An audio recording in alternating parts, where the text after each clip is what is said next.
Hello everyone, this is Mrs. Anupam, English Mistress in Government Senior Secondary Smart School, Narayangarh. Today I am giving you some tips about spoken English. Whenever somebody interacts with you in English, you hesitate. How to speak? What is this hesitation? This is lack of confidence and fear of mind to make mistakes. Then how we can overcome that?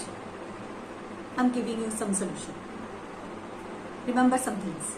First of all, your listening skill should be strong.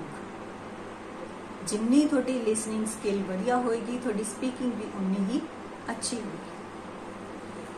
ਜਦੋਂ ਕੋਈ ਬੱਚਾ school ਦੇ ਵਿੱਚ ਪਹਿਲੀ ਵਾਰ ਜਾਂਦਾ ਹੈ ਤਾਂ ਬੜੇ ਹੀ ਇੰਟਰਸਟ ਦੇ ਨਾਲ ਜਾਂਦਾ ਹੈ. ਉਸ ਨੂੰ ਕੁਝ ਸਿੱਖਣ ਦੀ ਮਨ ਵਿੱਚ ਇੱਛਾ ਹੈ, ਕੁਝ जानना चाहता है, कुछ सीखना चाहता है, मतलब कि उसका इंटरस्ट है उस चीज़ को सीखने के विच.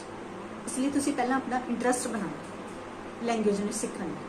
ठीक है, बच्चा क्लास विच बैठा, टीचर बोल रहे हैं, बच्चा ध्यान दे नाल सुन रहा, बहुत ही ध्यान दे नाल सुन रहा, मतलब उसकी लिसनिंग स्किल जिहड़ी है वो कम कर रही है.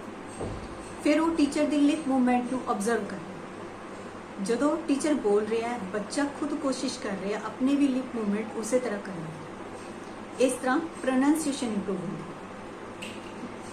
बच्चों थोड़े लिए बहुत ही खुशखबरी की गल है कि अपने स्कूल दे विच respected principal doctor R K. Sharma ते बहुत ही काबिल टीचर की गाइडेंस के under well equipped language lab listening lab start हो गई है, जिथे तुसी स्कूल खुलण ते प्रॉपर शेड्यूल दे विच पीरियड लगाओगे तो अपनी टॉपिक्स से लिसनिंग करके अपनी लिसनिंग नू स्ट्रॉन्ग कर सकते हो. So next point is how we practice English. आपां इंग्लिश बोलने की प्रैक्टिस किवें कर सकते हैं?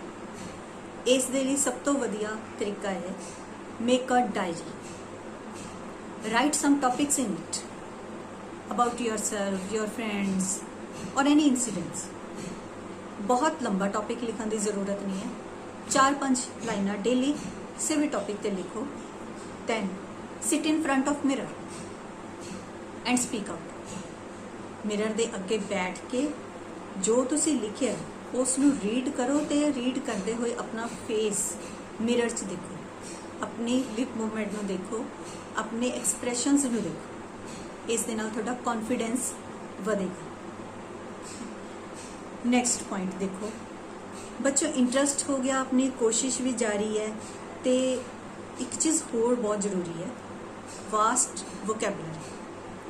किसी भी लैंग्वेज नूं सीखण दे लई शब्दां दा भंडार होना बहुत जरूरी है.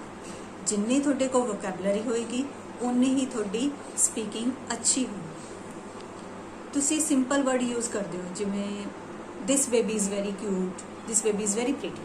You can use baby is adorable. इस दे नाल थोड़े को हौली हौली बहुत सारी वोकैबुलरी बन जाए. एक पॉइंट होर जिहड़ा तुसी याद रखना है, जदों भी तुसी in the beginning whenever you start to speak in English, don't think about grammatical mistakes. ਤੁਹਾਨੂੰ ग्रामर ਦੇ ਵਿੱਚ ਜੋ ਮਿਸਟੇਕਸ ਹੁੰਦੀਆਂ ਨੇ ਉਹਨਾਂ ਦੇ ਬਾਰੇ ਸੋਚਣ ਦੀ ਜ਼ਰੂਰਤ ਨਹੀਂ. ग्रामर छोड़ दो थोड़ी देर. ਆਪਾਂ ਨੇ इंग्लिश स्पीकिंग स्टार्ट करनी है ਤਾਂ you can make simple sentences, frame simple sentences like mother cooking, father going, brother playing. फिर हौली हौली ਇਹਨਾਂ ਨੂੰ ग्रामर ਦੇ ਨਾਲ ਜੋੜਦੇ ਹੋਏ सेंटेंसेस फ्रेम करो ਤੇ ਇਸ ਦੇ ਨਾਲ ਤੁਹਾਡੀ ਕੀ ਹੈ ਫਲੂਐਂਸੀ ठीक हो जाएगी. ਤੁਹਾਡਾ एक्सेंट भी वधिया होगा. Next point most important point, आपां बचपन तो ही की करते हैं, जो भी कुछ इंग्लिश च बोलते हैं पहला उसनूं पंजाबी विच सोचते हैं फिर बोलते हैं. इस दे नाल की हुंदा कि अपने सोचण ते बोलण दे विच थोड़ा जिहा गैप पै जांदा. ठीक है, मतलब कि आपां सोचण लग जांदे की बोलीए इहनूं, दे नाल गैप बन गया ना तो कॉन्फिडेंस थोड़ा जिहा घट जांदा. इसलिए जे आपां उस लैंग्वेज नूं इंग्लिश नूं सोचना इंग्लिश विच शुरू कर दईए तो अपना गैप खत्म हो जाएगा. थोड़े आस पास की जिन्नियां भी चीज़ां ने उन्होंने पंजाबी विच सोचण ਦੀ ਬਜਾਏ ਇੰਗਲਿਸ਼ ਵਿੱਚ ਸੋਚੋ।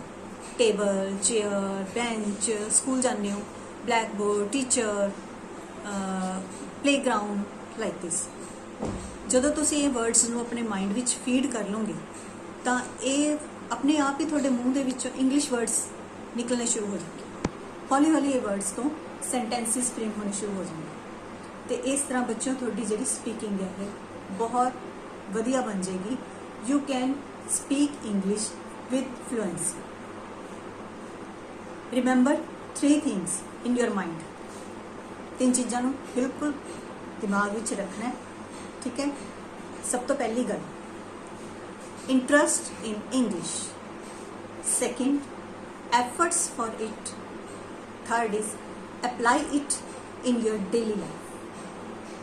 Then I am sure you can improve your English language. Thank you.